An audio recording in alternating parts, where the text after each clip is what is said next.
말씀을 봉독할 때에 주님의 귀한 음성 듣기를 축복합니다. 여호와의 사자가 아비에셀 사람 요아스에게 속한 오브라에 이르러 상수리 나무 아래에 앉으니라. 마침 요아스의 아들 기드온이 미디안 사람에게 알리지 아니하려 하여 밀을 포도주 들에서 타작하더니 여호와의 사자가 기드온에게 나타나 이르되 큰 용사여 여호와께서 너와 함께 계시도다 하매 기드온이 그에게 대답하되 오 나의 주여 여호와께서 우리와 함께 계시면 어찌하여 이 모든 일이 우리에게 일어났나이까. 또 우리 조상들이 일찍이 우리에게 이르기를 여호와께서 우리를 애굽에서 올라오게 하신 것이 아니냐 한 그 모든 이적이 어디 있나이까. 이제 여호와께서 우리를 버리사 미디안의 손에 우리를 넘겨주셨나이다 하니 여호와께서 그를 향하여 이르시되 너는 가서 이 너의 힘으로 이스라엘을 미디안의 손에서 구원하라. 내가 너를 보낸 것이 아니냐 하시니라. 그러나 기드온이 그에게 대답하되 오 주여 내가 무엇으로 이스라엘을 구원하리이까. 보소서 나의 집은 므낫세 중에 극히 약하고 나는 내 아버지 집에서 가장 작은 자니이다 하니 여호와께서 그에게 이르시되 내가 반드시 너와 함께 하리니 네가 미디안 사람 치기를 한 사람을 치듯 하리라 하시니라. 기드온이 그에게 대답하되 만일 내가 주께 은혜를 얻었사오면 나와 말씀하신 이가 주 되시는 표징을 내게 보이소서. 내가 예물을 가지고 다시 주께로 와서 그것을 주 앞에 드리기까지 이곳을 떠나지 마시기를 원하나이다 하니 그가 이르되 내가 너 돌아올 때까지 머무르리라 하니라. 아멘. 주님의 이름으로 축복합니다. 얼굴들이 빛이 나군요. 연휴를 오래 하면서 맛있는 것도 드시고 해서 보기 좋습니다. 우리 한번 고백합시다. 평강의 주님을 만난 기드온. 공주에는요 기드온 감리교회가 있습니다. 누가 거기 담임 목사냐면 저 위에 바로 동서가 담임 목사로 있습니다. 많은 이름들이 있는데 왜 기드온 교회라는 이름을 붙였냐고 내가 질문은 아직까지 하지 않았습니다. 17년인가 됐는데 아직까지 제 질문을 안 했습니다. 그런데 시작해 보니까 성도들을 기드온 300용사처럼 뭐 그렇게 아마 세우겠다라고 하는 목회 철학을 가지고 이름을 기드온 교회라고 세우지 않았는가 그런 생각을 합니다. 여러분 구약에 나타난 하나님은 대체적으로 좀 무거운 하나님으로 나타납니까? 아니면 편안한 하나님으로 나타납니까? 무거운 하나님으로 나타납니다. 불의를 용납하지 아니하시고 그리고 죄악을 심판하시고 성도들에게 성결과 거룩함을 요구하시는 이 하나님은 참으로 근엄한 하나님으로 나타나십니다. 그런데 오늘 이 기드온을 찾아오신 하나님은 그런 근엄한 불의를 심판한 의심하고 또 하나님 앞에 따지고 하나님 앞에 불평하는 이러한 기드온을 찾아오신 하나님은 그야말로 평온의 평강의 하나님으로 찾아오셨습니다. 오늘 그 하나님이 기드온에게 찾아오셔서 너는 두려워하지 말라. 너는 죽지 아니하리라. 내가 너와 함께 하리라. 이렇게 주님이 위로하시면서 이 기드온을 만나 주십니다. 그래서 오늘 기드온이 만난 하나님은 여호와 샬롬, 평강의 하나님이십니다. 사사시는 지금으로부터 약 3200년 전의 역사입니다. 오른쪽에 칼라파는 12지파가 지금 나눠져 있고 왼쪽에 흑백파는 그 지역에서 어떤 사사가 나왔는가를 쓰고 있습니다. 그러면 왼쪽에 여러분 기드온이 지중해 저 연안에 그 기드온이라고 하는 빨간 점 밑에 기드온이 있는데 저 지역이 바로 므낫세 지파가 살고 있는 땅입니다.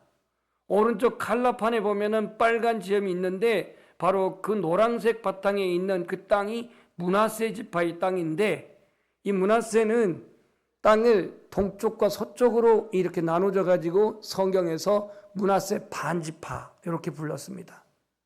동쪽에도 지파가 있고 서쪽에도 지파가 있어서 둘이 합치면 땅이 굉장히 큽니다. 이게 이제 요셉의 장남인데요. 이 므낫세가 저 사사 시대에 오늘 이스라엘을 구원하기 위해서 므낫세 지파에 속해 있는 기드온이 하나님의 부르심을 받았다라는 거죠. 자, 이제 6장 1절을 한번 여러분 성경 보겠습니다. 배경을 알아야 되니까 이스라엘 자손이 또 여호와의 목전에 악을 행하였으므로 뭘 행했으므로? 악을 행하였으므로 여호와께서 7년 동안 그들을 미디안의 손에 넘겨주시니 그랬습니다. 몇 년 동안? 7년 동안 미디안의 손에 넘겨줬다는 것은 미디안의 공격을 받고 미디안의 약탈을 당하고 미디안의 학대를 받고 미디안의 압제를 받고 미디안의 지배를 받았다. 그런 뜻입니다. 왜 그렇게 지배를 받겠다고요? 악을 행하니까.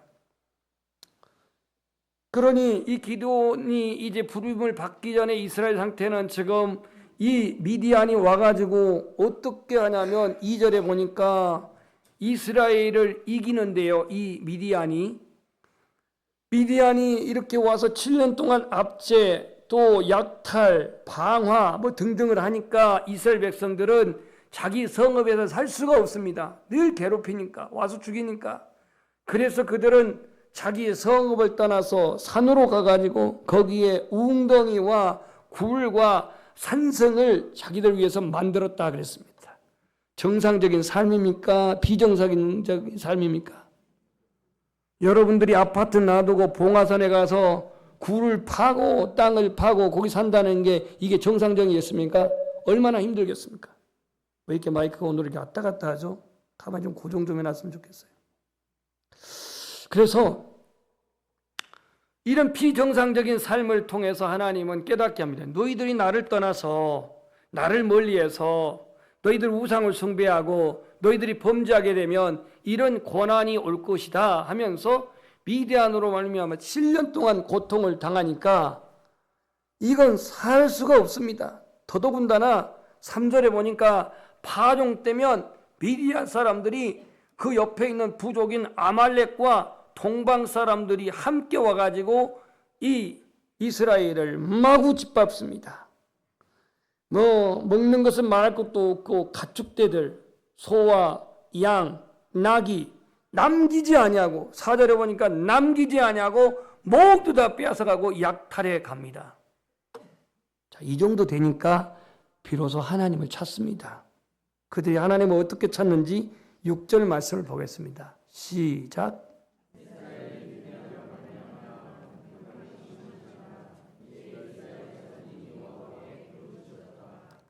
한마디로 말하면 이 미디안과 그 옆에 있는 아말렉, 여러분 미디안은 누구의 그 후손이냐면 아브라함이 늦은 나이에 구두라라고 한 여인을 취했거든요.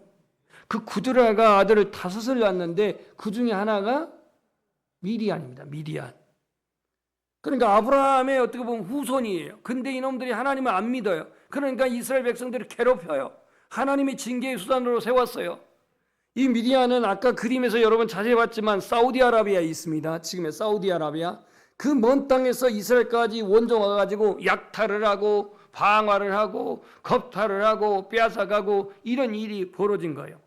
쉽게 말하면 깡패들이 와가지고 마치 영업장에 와서 때려부시고 또 삥 뜯어가고 하는 그런 일을 당하고 있는 이스라엘이었어요.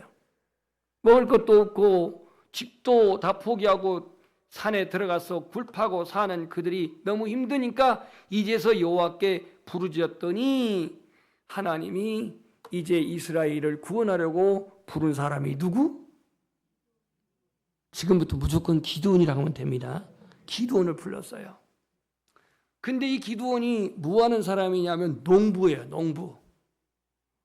어디서 무엇을 하는? 포도 즙틀에서 밀타작을 하는, 위장막을 쳐놓고 밀타작을 하는 그러한 기드온을 오늘 하나님이 찾아오셨습니다.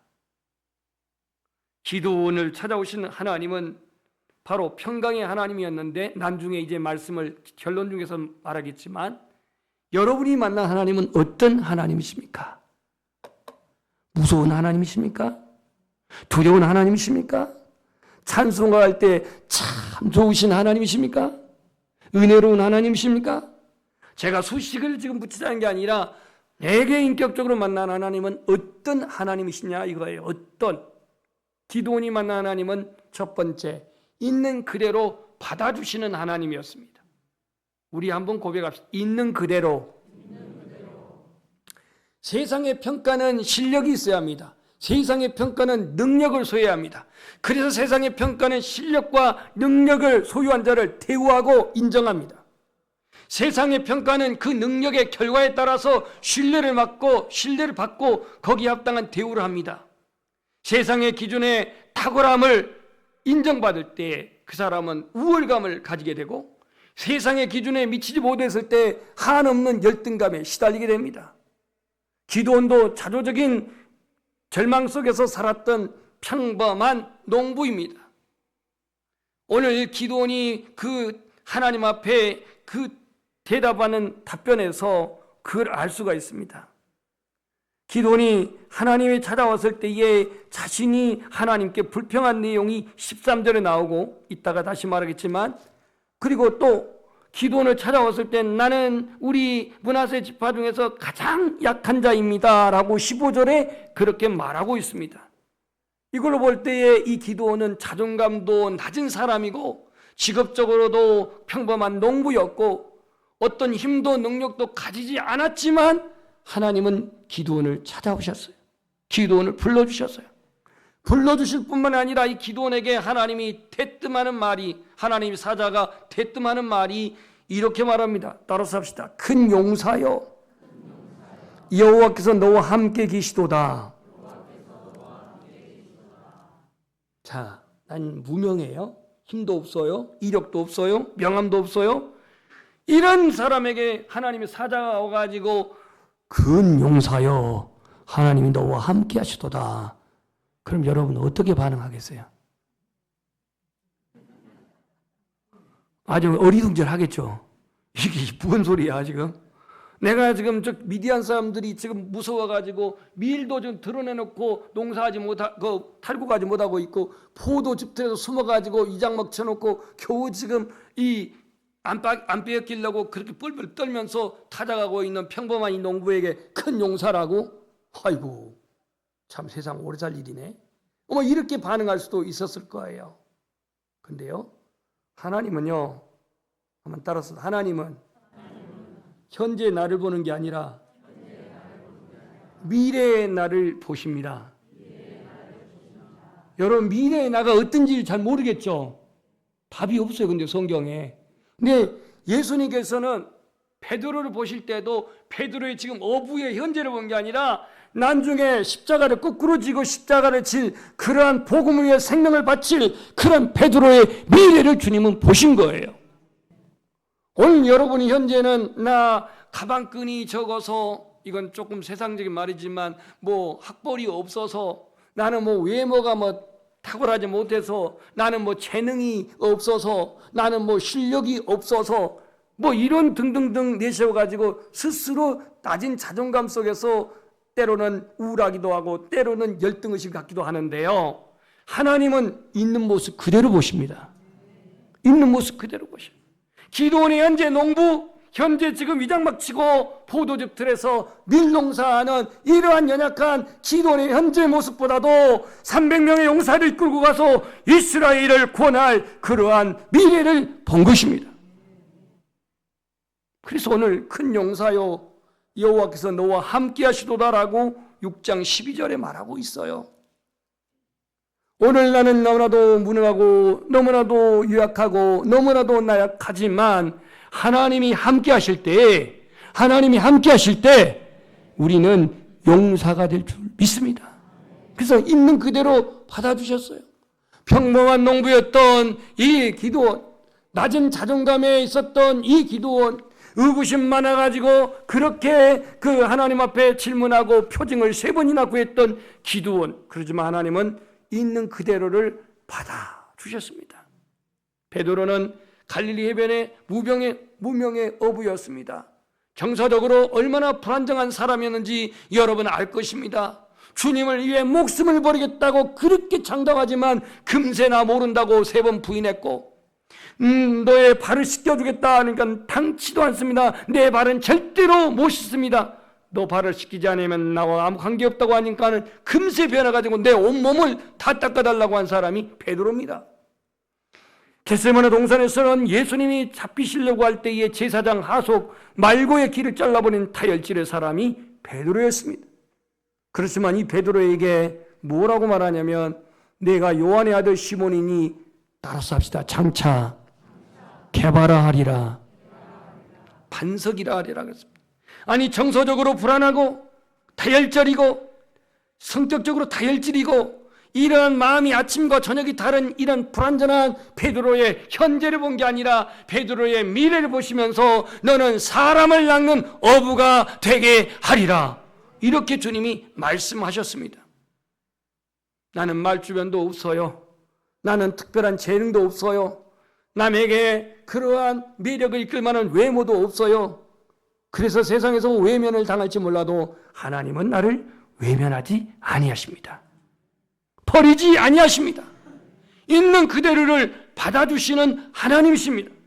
누가복음 15장에서도 보면은 둘째 아들이 돌아올 때 아버지가 그 둘째 아들을 달려가서, 아들이 오는 게 아니라 달려가서 이 아들을 맞이하면서 입을 맞추고 있는 그 모습 그대로를 받아주셨던 그 아버지처럼 우리들에게 있는 가능성을 주님은 보시고 또 우리들의 미래의 모습을 보시고 있는 그대로 받아주시는 그 하나님, 이분이 곧 기도원을 찾아오시는 하나님이셨습니다. 두 번째, 기도원이 만난 하나님은 우리 불평도 받아주시는 하나님이었는데, 기도원이 뭐라고 불평하는지 13절에 요약하면 바로 저렇습니다. 하나님이 우리와 함께 하시는데 왜 이런 수모를 당합니까? 하나님 우리의 선민 조상의 하나님으로서 우리와 함께 하시는데 왜 우리가 미디안의 이런 약탈을 7년 동안 당해야 합니까? 애굽에서 구원하신 그 하나님의 이적과 능력은 어디 갔습니까? 왜 우리를 버려서 미디안 손에서 이 고통을 당하게 합니까? 이 불평이 13절에 그렇게 기록되어 있습니다. 그걸 요약하면 저 3가지로 요약할 수가 있습니다. 그런데 오늘 하나님은 이러한 기도원에게 뭐라고 14절에 말하냐면 너는 가서 너의 힘으로 이스라엘을 미디안 손에서 구원하라. 잘 보세요. 너는 가서 너의 힘으로 이스라엘 미디안 손에서 구원하라. 내가 너를 보낸 것이 아니냐. 이렇게 말씀을 합니다. 여러분 하나님께 불평한 적 있나요? 다 여러분 착하구나. 저 같은 이러한 마스크를 갖고도 하나님께 불평을 한 적이 있어요. 언제 불평을 제대로 했냐면 중학교 3학년 때입니다. 여러분 중학교 3학년 때쯤 되면 그 당시에 요즘은 애들이 한 4학년, 초등학교 5학년이면 다 사춘기인데 우리 때는 중학교 중학교 3학년쯤 돼야 사춘기가 올 때였어요. 근데요, 저희 동기들이나 후배들은요, 부흥회를 하면 방언을 하고 방언한다고 뛰고 난리를 치는데 저는 방언이 안 되는 거예요. 강사 목사님은 뭐라고 말하면 방언을 하지 못한 인간들은 성령을 받지 못해서 그런 거라고 그래요. 그럼 어떻게 해서 성령을 받느냐? 하나님 앞에서 아주 죽을 각오를 하고 승부를 걸라라는 거예요. 16살 때 얼마나 순진합니까? 그럼 한번 부흥회 끝나고 한번 승부를 걸어보자. 그리고는 기도실에 들어갔습니다. 빛도 없는 깜깜한 기도실, 한 2평 되는 기도실 들어가가지고 제가 2시간 반 동안 승부를 걸었어요. 그 2시간 반 동안 얼마나 애쓰는지. 하나님 어디 계십니까? 하나님 계시면 증거 좀 보여줘. 하나님 계시면 나 좀 만나줘요. 하나님 계시면 내게 성령으로 오시든지 찾아오시든지 만나달라고 따지듯이 그렇게 기도를 2시간 반 동안 했는데, 이건 기도인지 원망인지 불평인지 모르겠어요. 얼마나 손바닥을 치면서 기도를 했는지 눈을 떠보니까 손은 막 터지고 피도 나고 그런 상황인데 주님은 아무런 반응이 없어. 그때 나온 시가 뭐냐면 불러도 대답 없는 이름이요. 대답이 없어요. 대답이 없어요. 근데 하나님은 그 불평을 다 수용하시고 받아주는 분이에요. 이스라엘 백성들이 광야에서 생활할 때 물이 없으므로 왜 우리를 불러내어 목이 말라 죽게 하느냐? 왜 이 척박한 길로 가게 하여 힘들게 하느냐? 왜 이 실직난 만나만 먹게 하느냐? 얼마나 그들에게 불평을 합니까? 기드온도 예의는 아니었습니다. 그런데 하나님은 기드온에게 그러한 모든 넋두리와 그러한 불평을 다 수용하시면서 하시는 말이 너의 힘으로 이스라엘을 미디안 손에서 구원하라, 이렇게 말합니다. 하나님은요, 우리의 인간의 고통이나 아픔이나 슬픔도 다 상황을 이해하십니다. 하나님은 우리의 불평도 다 말없이 들어주시고요, 우리의 그러한 탄식도 다 들으시는 하나님입니다. 이 시간 주님 앞에 우리의 진실함과 간절함으로 하나님 앞에 나오시기를 소망합니다. 하나님 앞에서 여러분의 하나님 앞에서 나의 고통스러운 형편을 있는 그대로 털어놓으십시오. 있는 그대로 고백하십시오. 히브리서 4장 15절 말씀에 이런 말씀이 있습니다. 한번 읽어보겠습니다. 시작.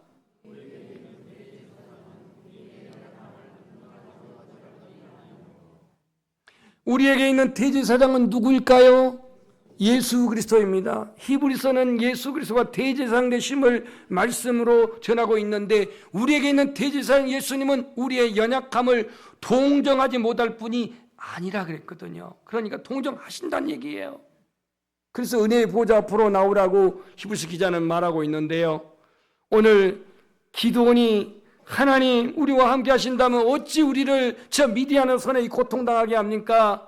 이 애굽에서 우리를 구원하신 하나님이 이적은 도대체 어디로 간 겁니까? 그런 불평을 하고 그런 원망을 했던 기드온도 하나님은 있는 그대로 그 불평을 다 수용했던 하나님. 오늘도 우리의 불평과 원망을 다 헤아리시고 들으시는 그 평강의 하나님이 여러분과 함께 하심을 확신하시기를 소망합니다.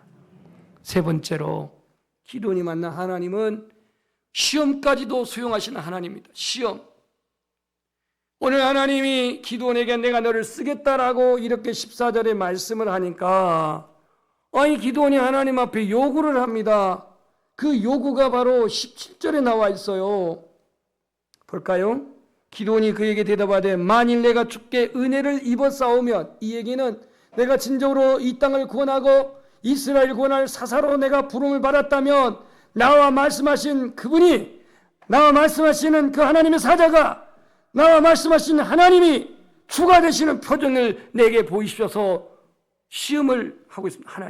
하나님께 표정, 증거를 주래요. 증거. 하나님은 이 증거를 이제 구하는 기드온을 그대로 다 수용하십니다. 첫 번째 시험이 뭐냐면 18절에 나와 있습니다. 내가 예물을 가지고 주께로 와서 그걸 드리기까지 이곳 떠나지 마소서. 떠나지 마소서. 그래서 가가지고 이제 그 재물을 갖고 와가지고 반석 위에다가 그 염소 새끼 한 마리를 놔두고 또 한 에바로 무교봉을 만들고 소쿠리에 고기를 담고 국을 양푼에 담아서 지금 하나님 앞에 번제 제사를 드리는데, 하나님의 사자가 그에게 고기와 무교병을 가져다가 그 바위에 놓고 국을 부으라고 할 때에 기드온이 따라서 그대로 하니라. 그랬더니 하나님이 어떻게 응답하셨는지 21절에 읽겠습니다. 시작.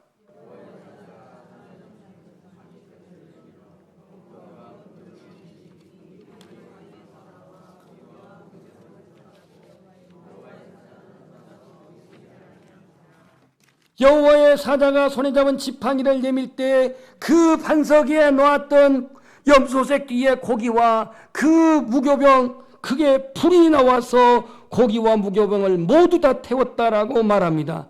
응답입니까? 아닙니까? 응답이죠. 하나님이 그랬을 겁니다. 기도나 됐냐? 내가 너 부른 증거가 이거 되겠냐? 증표가 되겠냐? 그런데 아니요. 아니요는 아니지만 한 번 더 요구합니다. 그럼 너 뭔 증표를 또 원하니? 36절 말씀을 볼까요? 36절. 기도원이 하나님께 여쭈어 주께서 이미 말씀하신 것 같이 내 손으로 이스라엘을 구원하시려거든, 내가 사사가 되어 구원하시려거든. 두 번째 시험은 보소서 내가 양털 한 뭉치를 타작마당에 두를 것인데 만일 이슬이 양털만 있고 주변 땅에 마르면 주께서 이미 말씀하신 것 같이 내 손으로 이스라엘을 구원하실 줄을 내가 알겠나이다 라고 이렇게 말합니다. 거기 들어보세요. 양털 한 뭉치를 마당에다 던져놓고 이슬이 저 양털 뭉치만 내리고 땅에는 이슬 내리지 말래. 여러분 이거 여러분 쉬울 것 같아요? 어려울 것 같아요? 굳이 어렵죠. 아니 그냥 다 내리면 내리지 왜 이 주먹만은 양털에만 이슬 내리고 주변에는 양털이 이슬이 내리지 않게 해달라고 하는 이런 신보는 또 뭡니까 도대체? 기도원 신보 할 말 없네. 그래서 그걸 또 하나님은 그대로 행합니다. 됐냐? 아니요. 그럼 뭐야? 이번에 거꾸로. 이번에는 양털에만 이슬이 내리지 않고 마당에만 이슬이 내리게 하옵소서 이랬단 말이에요. 반대로 했어요. 하나님께서 너 장난하냐 집안? 그 세 번째도 주님은 시험을 다 받아주셨어요. 기도는 하나님이 자를 불렀는지 어쩌면은 확신이 없었기 때문에 더 확고부당한 확신을 갖고자 간절한 마음속에서 나를 정말 부르신 겁니까? 나를 사사로 택한 것입니까? 그래서 그는 애타는 심정으로 하나님을 이렇게 세 번이나 시험했는지 모르겠습니다. 그런데 하나님은 그 세 번째 시험까지도 다 수용을 하셨다는 것입니다. 여러분 하나님 자신을 시험하는 걸 하나님 좋아할까요? 싫어할까요? 싫어하죠. 여러분들 만약에 날 사랑해요? 정말로 날 사랑해요? 증거를 내놔봐. 증거. 이렇게 말하면 이거 너 나 못 믿어? 짜증날 거 아니겠습니까? 그렇지 않아요? 여러분을 살 만큼 살았다고. 이 하나님 앞에 지금 세 번이나 보여준 거예요. 세 번이나. 말라기서에 보면은요 저런 말씀이 있어요. 시험하란 말이 나오기 때문에 지금 쓴 겁니다. 오늘 말씀의 핵심은 아니에요. 너희 온전한 11조를 창고에 들어 나의 집에 양식이 있게 하고 그것으로 나를 시험하여 내가 하늘 문을 열고 너희에게 복을 쌓을 것이 없도록 붙지 아니하나 보라. 하나님을 시험하는 데 있어서 하나님께 11조에 드린 삶이 너에게 복을 주는지 안 주는지 한번 시험해 보라고 이렇게 공식적으로 말라기야 3장 10절에 말하고 있습니다. 사랑하는 연양교회 성도 여러분, 나도 기도원처럼 능력도 없고 재능도 없고 평범한 그냥 농부와 같은 신분일 수도 있습니다. 선민 백성의 유상은 온데간데 없고 포도주 틀에서 위장막 치고 밀타작을 해야 되는 이런 연약한 심정일 수도 있어요. 하나님의 부르심에 확신을 못하여서 거듭된 검증의 시험을 3번씩이나 그렇게 했던 기도원이에요.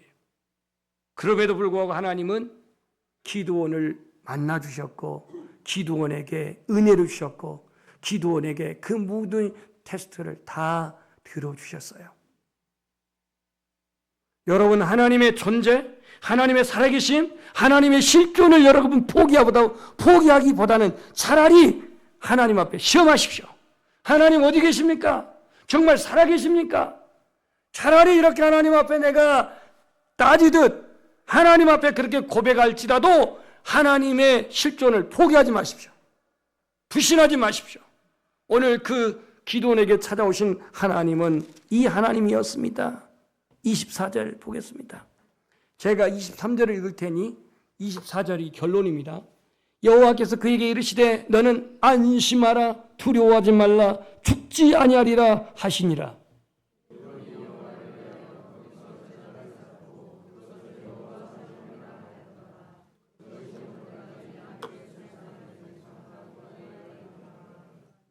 아멘.